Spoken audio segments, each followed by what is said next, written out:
20 years ago, a prospect for peace in the Middle East, after decades of conflict between Palestinians and Israelis. This two-part film tells the story of secret negotiations in the political shadows. A story of the search for common ground in the midst of a region in constant turmoil. And at the center of it all, an unlikely mediator. Ladies and gentlemen, His Excellency Johan Holt, Minister of Foreign Affairs of Norway. The Scandinavian country of Norway. Minister of Foreign Affairs of Egypt.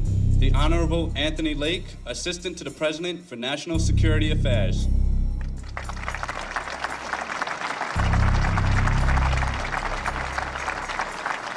Let us salute also today the government of Norway for its remarkable role in nurturing this agreement.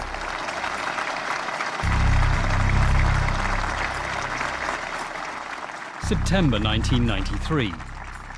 Israeli Prime Minister Yitzhak Rabin and Palestinian leader Yasser Arafat shake hands. Hopes were high that peace between Israelis and Palestinians would finally come to the Middle East. But 2 decades on, such a peace remains as elusive as ever. أوسلو لم يتضمن لا كلمة إنهاء الاحتلال، إنهاء الاستيطان، ولا كلمة دولة فلسطينية مستقلة. Peres wanted to see a Palestinian state in Gaza and an Israeli-Palestinian Jordanian condominium in the West Bank. It is not possible for a small country like Norway to play an asymmetric role. It has to be a role according to Israel's rules of the game. Present at the signing ceremony was former US Secretary of State Henry Kissinger, chief architect of the peace between Egypt and Israel. Kissinger's approach was to make only small demands and to build from there. Arafat picked up on this step-by-step strategy, and as early as 1974, his Palestinian Liberation Organization approved a plan to aim for a foothold in the region, administered by a Palestinian authority, rather than historic Palestine. In the same year, the Arab League Summit officially designated the PLO as the sole representative of the Palestinian people.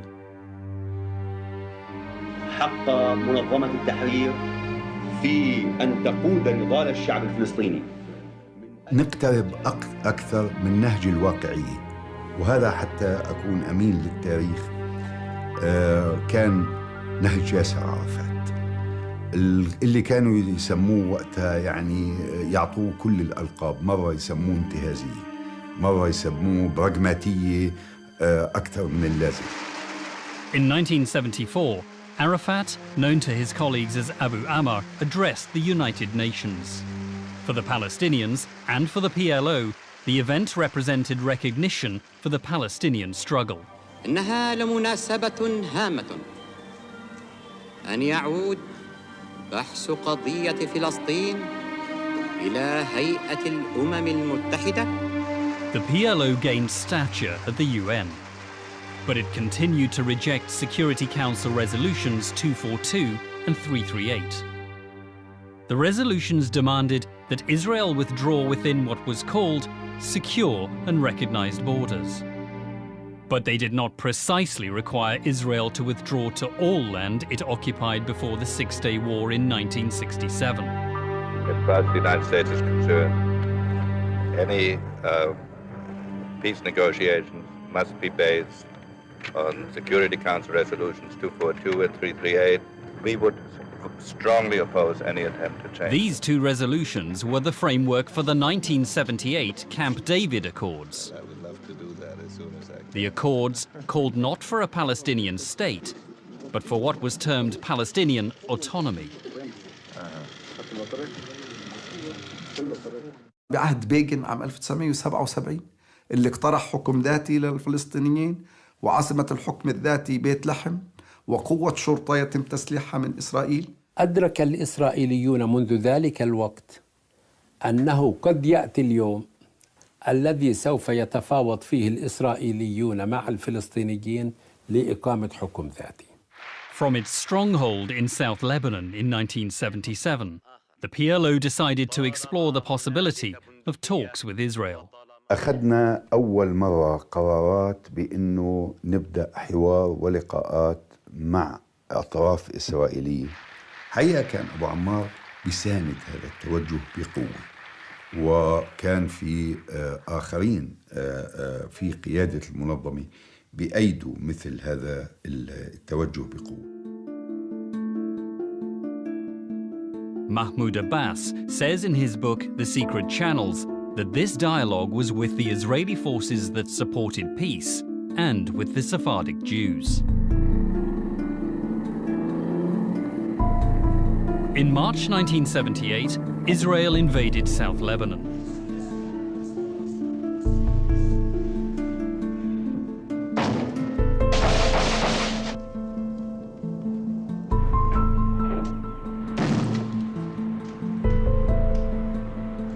The United Nations responded by deploying a peacekeeping force into South Lebanon.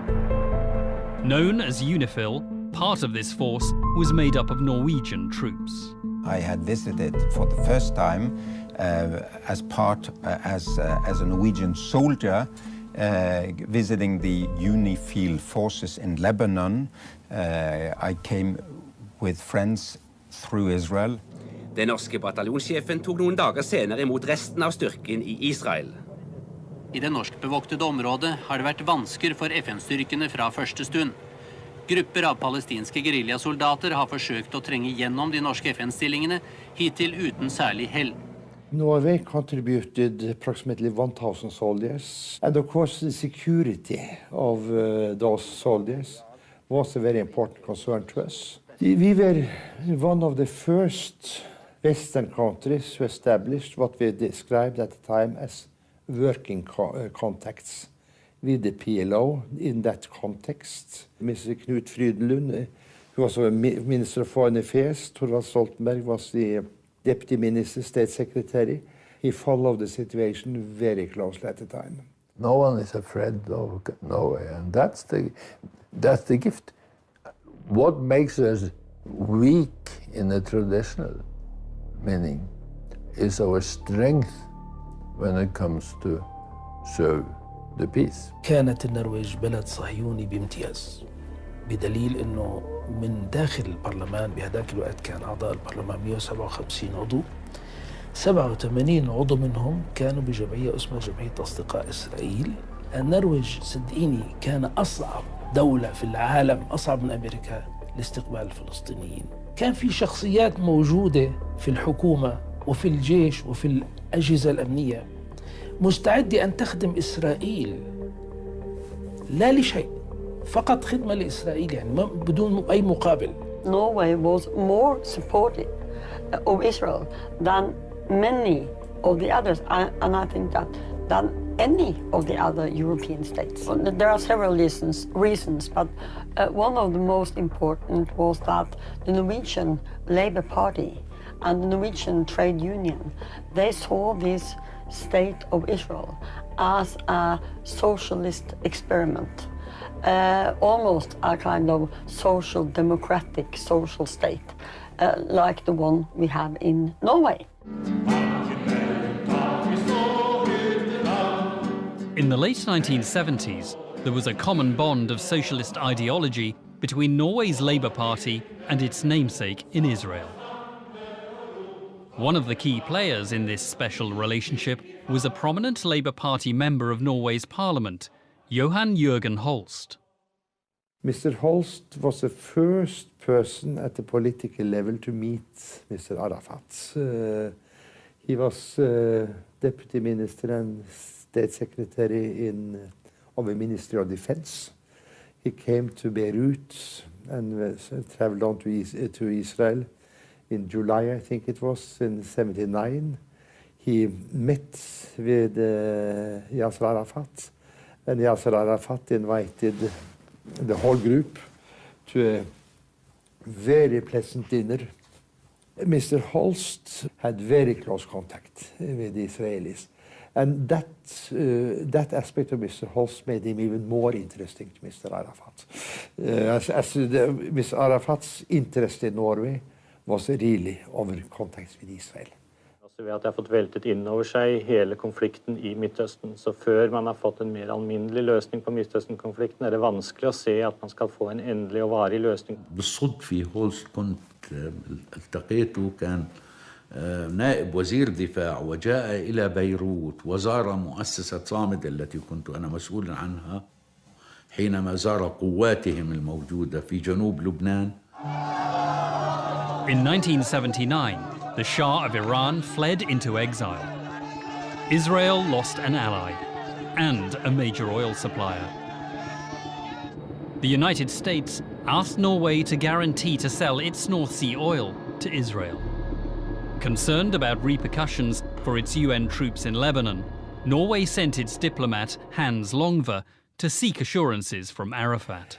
Mr. Arafat, after reflecting only for a few split seconds, he said, I will have no objection to such a Norwegian guarantee to Israel on one condition.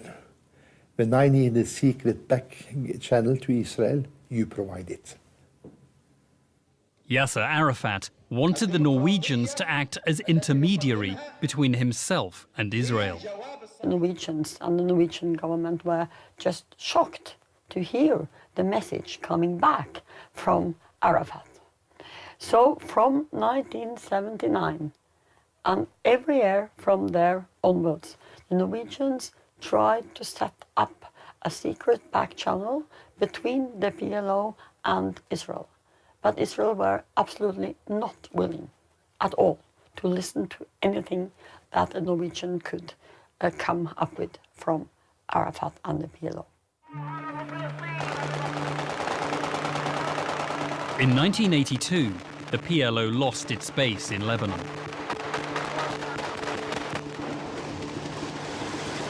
Palestinian fighters were forced to depart following the Israeli invasion of Lebanon 3 months earlier.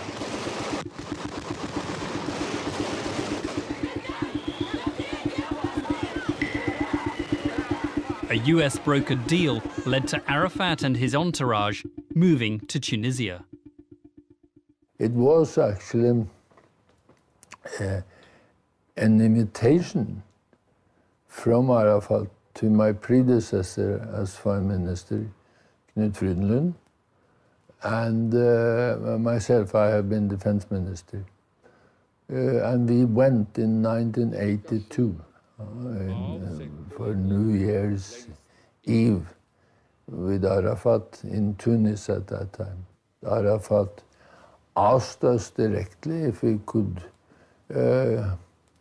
help him getting a direct contact between PLO and the Israeli Labour Party. And I was at that time a member of the Assembly of the Socialist International. And it turned out to be a strong interest in the Socialist International for trying to contribute to normalization of the relationship between the Palestinians and the Israelis.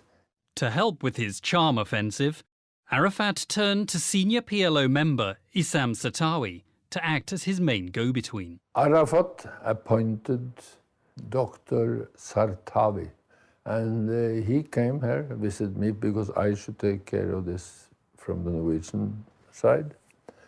And I had a very good impression of him. I believe that the PLO has been the greatest achievement of our suffering people. I believe that the PLO is the most needed object. But a PLO... And then we should meet in Albufeira. There was the Socialist International had its assembly meeting in Albufeira in Portugal. And then there was some shooting, suddenly. And we rushed out in the lobby. And there was Sartawi, Dr. Sartawi, killed, shot down. Issam Sartawi lay where he'd been killed by a lone gunman who pumped 5 shots into his chest. It has never been clearly verified who ordered the assassination of Sartawi, but the motive appears to be because he was talking to the Israelis on Arafat's behalf. Dr. Sartawi took his own position. He did swim against the stream in face of great objection and danger. Arafat continued a double game. On the one hand, seeking discreet diplomatic channels to Israel via the Norwegians, while on the other hand, publicly maintaining a revolutionary rhetoric.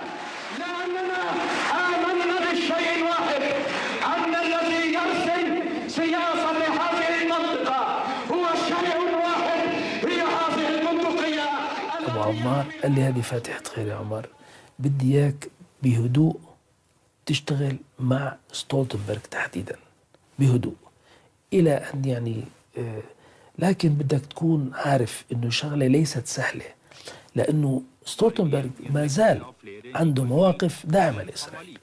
حزب العمال ما زال حزبا داعما لإسرائيل، لكن نحن يعني هدفنا أن نبدأ بأن نجعلهم أصدقائنا أيضا، وبعدين بيطلعوا على معلومات.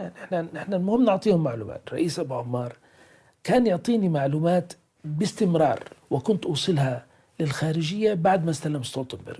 20 years on, Thorvald Stoltenberg will not betray the secrecy of conversations between the PLO and Israel. We tried to prepare for contact and negotiations between the PLO authorities and the Israeli Labour Party. We started there, and we would very much like to try to follow up. Whom were the people from the Israeli Labour Party that you were contacting? Mr. Shimon Peres or other people? I promised never to tell anyone. I have not told anyone, and I'm not even telling you. No, part of my success in life is not coming from what I say, but from all the things I didn't say. In the mid-80s, the Labour Party in Israel formed a coalition government with Yitzhak Shamir's Likud party. Shamir gave a nod and a wink for Likud member Moshe Amarav to hold secret talks with Palestinian politician Faisal al-Husseini in Jerusalem. Discussion centred on PLO recognition of Israel, autonomy on the West Bank, and a federal relationship with Jordan. The so-called Amarav-Husseini plan became a model for the subsequent Oslo Accords years later. But all that was soon dwarfed by the outbreak of the First Intifada, a Palestinian uprising which took both Israel and the PLO by surprise. Stop the riots and let's stop.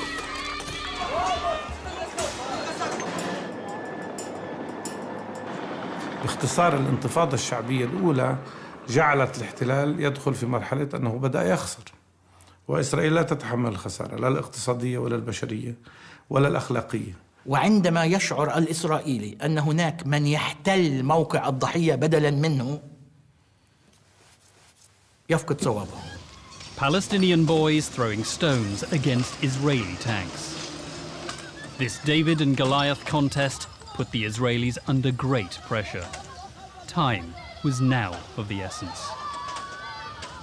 In an exclusive for Al Jazeera, the Norwegian Foreign Ministry has released highly confidential documents that include a 1988 hand-delivered letter from Foreign Minister Stoltenberg to Israeli Foreign Minister Peres. Stoltenberg wrote that only by relieving itself of the burden of the occupied territories can Israel succeed and prosper. I am ready to talk with any Palestinian that will renounce terror, that will accept 242 and 338 and recognize Israel. Come and negotiate with us. Then you can claim whatever you want. 88 القيادة الفلسطينية عملت زفة مصطنعة، لكن في الواقع كان ياسر عرفات يريد أن يقول نحن نوافق على القرار 242، بس كيف بده يغلفها؟ إنه بصير عنا دولة، فعمل دولة في الهواء. قيام دولة فلسطين فوق أرضنا الفلسطينية، فوق أرضنا الفلسطينية وعاصمتها القدس الشريف. حين توافق قيادة منظمة التحرير على 242 الذي ظلت تحاربه منذ صدوره في نوفمبر 67، في الواقع شطب كل شيء في القضية الفلسطينية. Except all United Nations resolutions, including 242 and 338. And I accept the international equality. Who is against international equality? فبدأ الاقتراب من المجتمع الدولي الذي كان مقاطعا ومواجها لمنظمة التحرير كمنظمة إرهابية. بدأ التعامل يختلف. In 1988, Sweden mediated between the PLO and the United States. A public meeting was held in Stockholm. PLO parliament, the Palestinian parliament, the PNC had accepted two states, Palestine state and Jewish state, between brackets, Israel. In his speech to the UN General Assembly in Geneva in 1988, Arafat formally condemned terrorism. أبو عمار بخطاب جنيف حكى بشكل مغمغ، ما عجبش الأمريكان، إنه ما قالش بصراحة أنا أنبذ الإرهاب. فقالوا له بتعمل مؤتمر صحفي تاني يوم بجنيف، وكان هذا أظن ب 14/12/88، وبتقول فيه الكلام الصريح: أنا باسم منظمة التحرير أعلن عن نبذ الإرهاب، بالإنجليزي حتى. فبالمؤتمر الصحفي بلش أبو عمار مش عارف كيف بده يقولها، فصار يقول أول إشي I announce terrorism. فهبوا عليه الصحفيين: لا مش هيك. As for terrorism, I announced it yesterday in no uncertain terms, and yet I repeat for the record,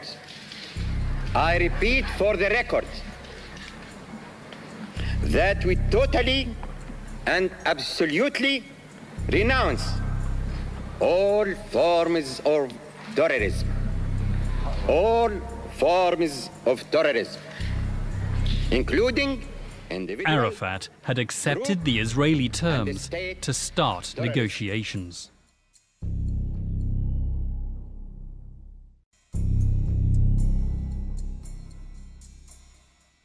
I repeat for the record.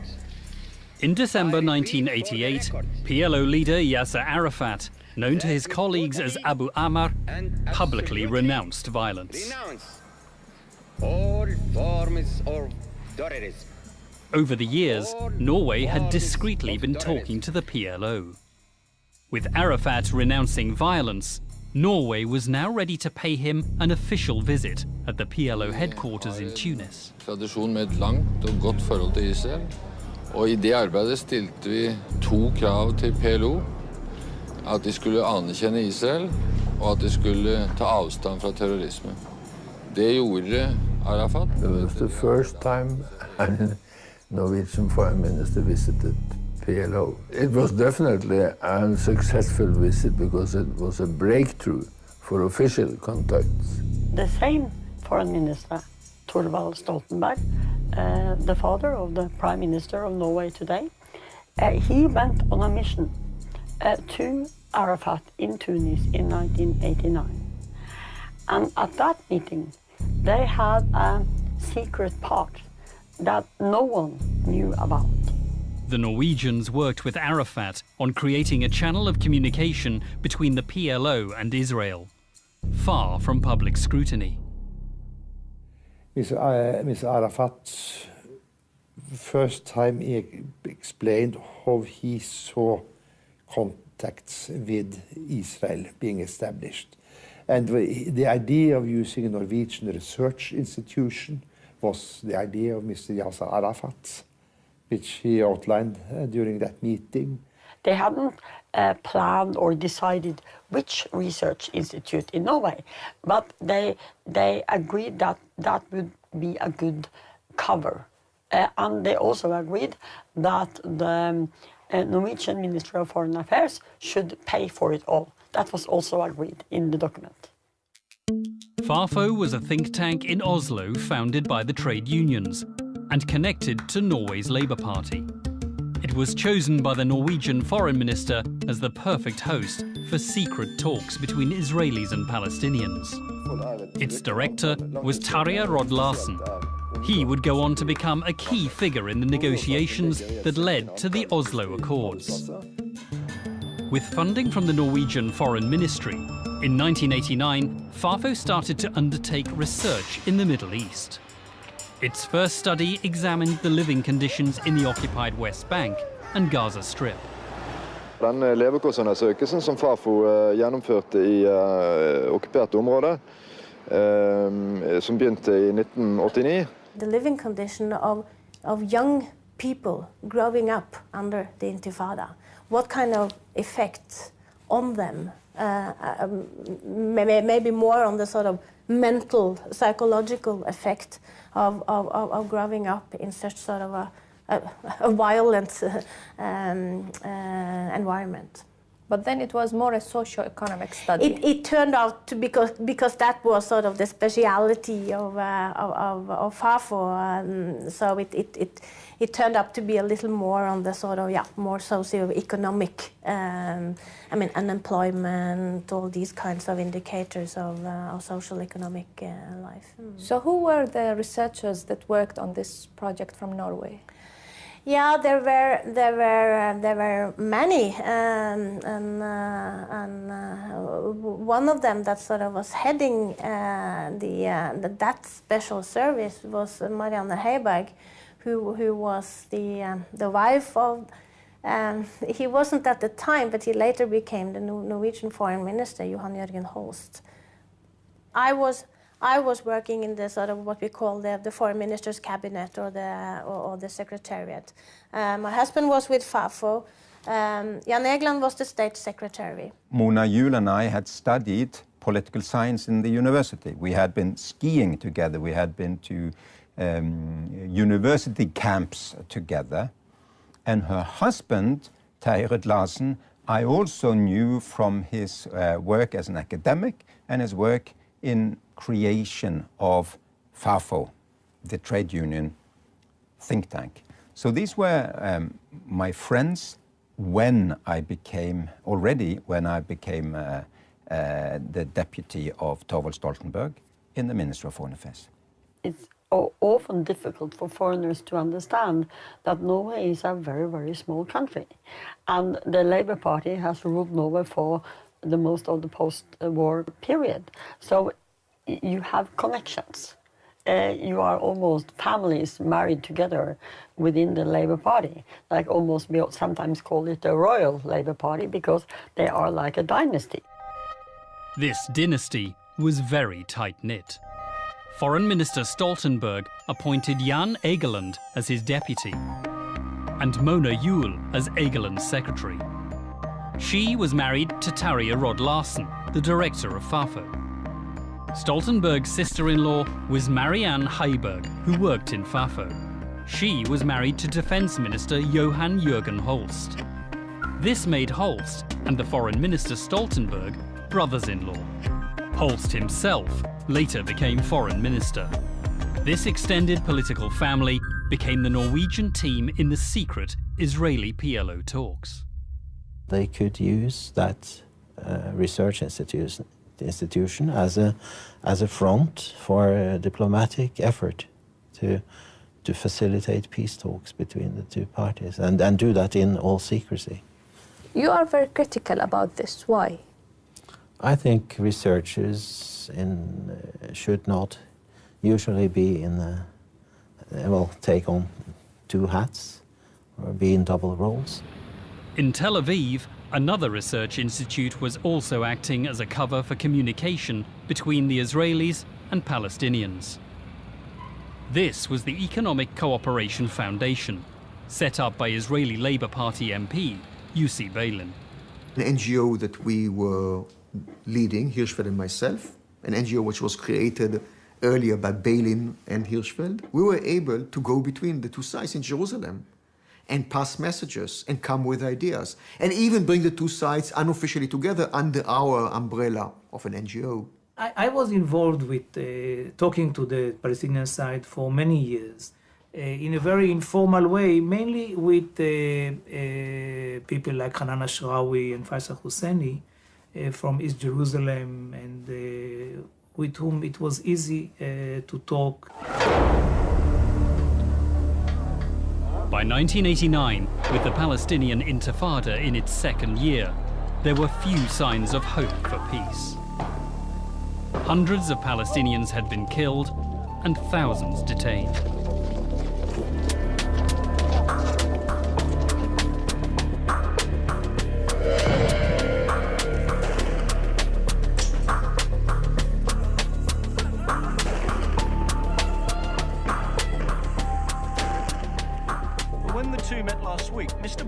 The United States, under President George Bush, started to increase the pressure on Israeli Prime Minister Yitzhak Shamir. The peace process will be composed of two stages. First stage will be an interim conditions, and this will include the full autonomy, etc. The second stage will be direct negotiations without any preconditions between Israel, the Palestinian Arabs, and some Arab countries if they will join the negotiations. We are ready to embark immediately on peace talks. For that purpose, we are ready to hold elections in the administered territories that will produce a democratically chosen representative leadership of the Palestinians.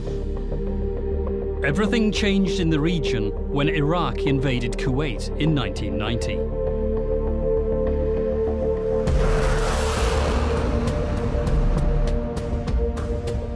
The United States led a coalition of nations that retaliated against Iraqi forces. Just 2 hours ago, Allied air forces began an attack on military targets in Iraq and Kuwait. These attacks continue as I speak.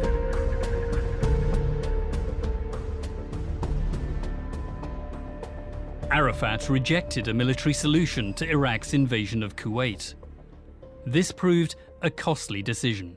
Before the Gulf War, PLO received big financial support from the Arab Gulf states.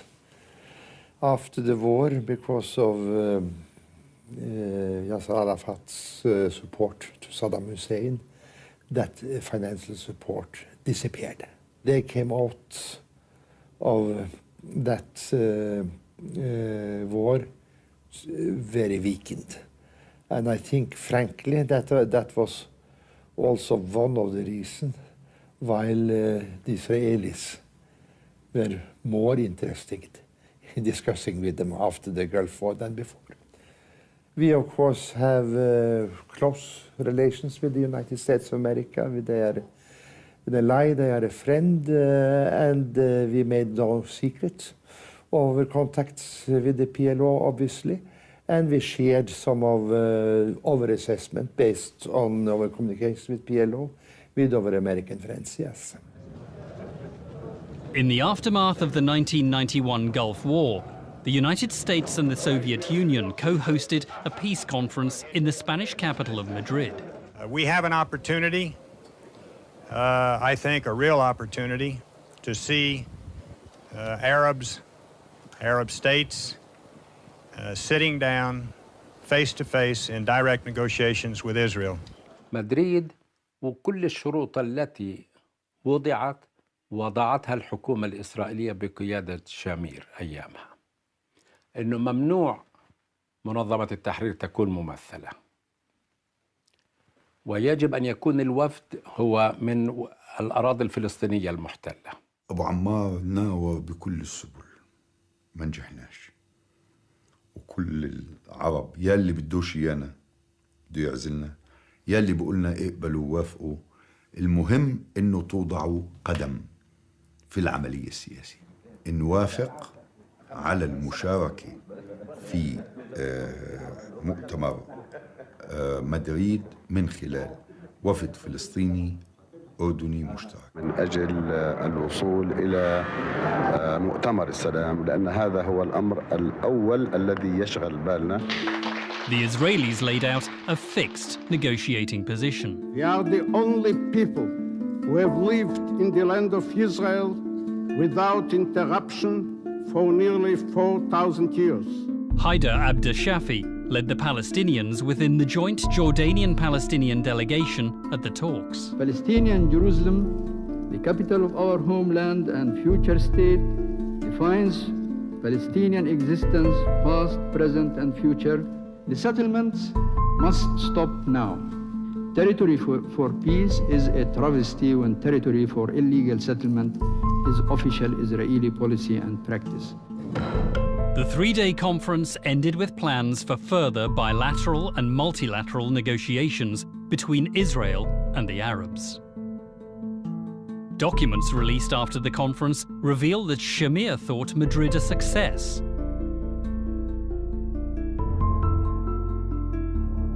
And that James Baker said that the US did not support an independent Palestinian state. الإسرائيليين كانوا واضحين في سلوكهم وتصرفاتهم أنه سوف نتحدث ربما ل20 عام. لا يعنيهم الأمر كثيرا. Israelis who celebrated the end of Hanukkah in Washington arrived 5 days late, an attempt to make it clear to the United States that they're here on their own terms and won't respond to pressure. After Madrid, negotiations moved to Washington, D.C. We sincerely feel that our ideas are fully in conformity with the framework of this process as it was laid ahead, and we speak with a joint Jordanian-Palestinian delegation. Hello, good evening, everybody. We met like we met in the morning, the heads of delegations. We discussed the matter of procedures, and we could not reach yet an agreement. The Israeli government shifted unabashed to the intransigent and openly declared position of claiming all Palestinian territory, not conceding anything for the Palestinians, and refusing to recognize their unity, the unity of the Palestinians inside and outside. الذي كان يسيطر على تفكير حيدر عبد الشافي ليلا نهارا، وفي كل مرة اجتمعنا وناقشنا وسمعنا لأحاديث رسمية أو جانبية، الذي كان يسيطر على تفكيره الاستيطان. And the Israelis, they were more and more angry about this very old, calm, distinguished man talking about settlements. He said, how can we have back Palestine if it's settlements all over?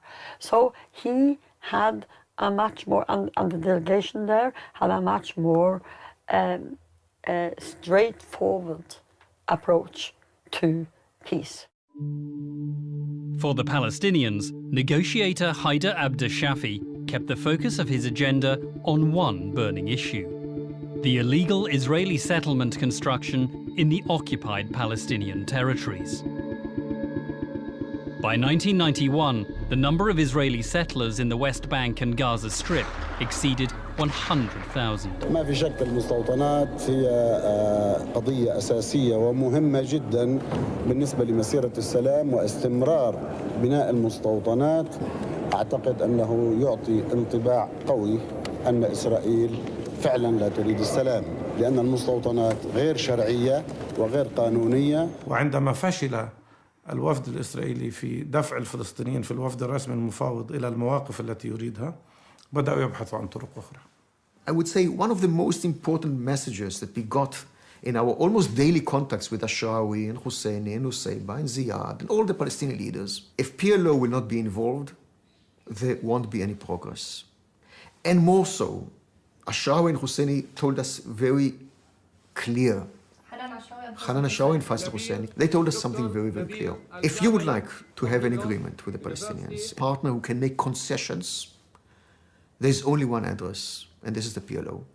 If the Israelis would like to negotiate with the Palestinians, so they must negotiate with the representative of the Palestinians. The representative of the Palestinians is the PLO. If they disqualify the PLO, then they're not going to have any Palestinian to talk to. مفاوضات واشنطن بدأت تدور في فراغ، وصارت الاجتماعات في واشنطن وكأنها اجتماعات روتينية تقليدية. وفد واشنطن راجع، وفد واشنطن عايد مرة ثانية إلى واشنطن، وبدوروا بنفس الكلام. وأيضا فينا بمفاوضات سرية إنه ندخل بطريقة أكثر عملية وجدية مع الإسرائيليين، وبالنهاية إذا ما وصلنا لشيء ما في شيء بتسجل علينا يعني، لأنه هذه مفاوضات سرية مش ملزمة.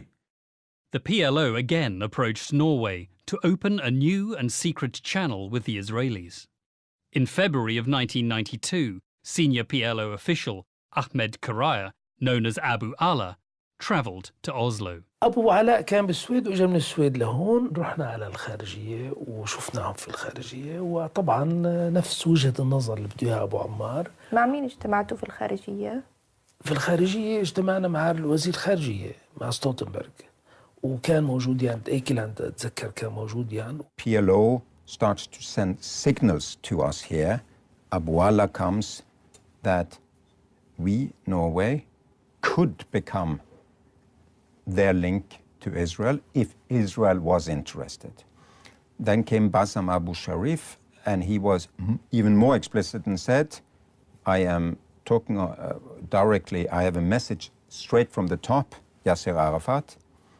Norway should try to do this, and it has to be directly linked with PLO Tunis leadership only. The minutes of their secret meeting in Oslo reveal that Bassam Abu Sharif told the Norwegians that if there were peace, the PLO would influence the Arab world to stop the boycott of Israel. It takes two to tango. We did not have the Israeli side. I had met Yitzhak Rabin before he was elected on one of my missions to Israel. On April 1992. In April 92, we met Rabin. He came for breakfast in the Norwegian embassy, and we asked him, what is your approach to the Palestinians? And he said, I am keen to see some kind of a negotiated settlement. In 1992, the Israeli Labour Party led by Yitzhak Rabin won the general election. Rabin continued Israel's policy of settlement building. In public, he spoke optimistically of progress in the peace negotiations. It will be possible to reach an agreement with the Palestinian delegation about the establishment of autonomy. What will be the first and most important task for a government, for you and your colleagues? To renew the peace process and to go straight ahead into the autonomy implementation. Shimon Peres was appointed foreign minister. Yossi Beilin, here on the left, was appointed his deputy, and Uri Savir on the right, their general manager. Beilin was given the green light to start the secret direct negotiations with the PLO in Norway. The point about Norway was because Norway was out of the EU, it had independent foreign policy. We had meetings with Terje Larsen, with his people. And we had many meetings, but very little came out of it. But I then started to understand much better the mindset of both parties. Beilin actually told the Norwegians that it's good that they will make contact with Hirschfeld, later I joined, in order to facilitate, in order to, that you'll have like two NGOs, two non-governmental dialogue. This was and we met, Hirschfeld met Larsen before, I met him April and later. We found a brother, in a way, a man who thinks very similar to our way of thinking. His wife was the head of the office of the minister and his deputy. And second is the minister and the deputy were very close friends of Larsen, all of them from the Labour Party, all old friends. Mr. Stoltenberg was the foreign minister. I knew him very well, and he was very, very enthusiastic about the process. Mr. Stoltenberg met Shimon Peres, who was the Minister of Foreign Affairs of Israel in New York at the opening of the General Assembly in September. And on the basis of those contacts and follow-up contacts, the Thorvald Stoltenberg's assessment was that time was ripe to follow up the suggestion of Mr. Arafat. The PLO and Arafat were exactly weak enough. So this was exactly the time that the Israelis should choose to start negotiating with PLO outside. PLO before Oslo was almost dead. Israel was the strong power, and Israel decided who to talk to, when to talk, the terms of the negotiations. They told Norway that Norway could like it or dislike it. They could do as Israel say, or go home. A new and self-confident Israeli government, and a PLO still cast as outsiders by the world community. They were now on the secret road to the Oslo Accords. But much would need to happen before the diplomatic finale on the White House lawn.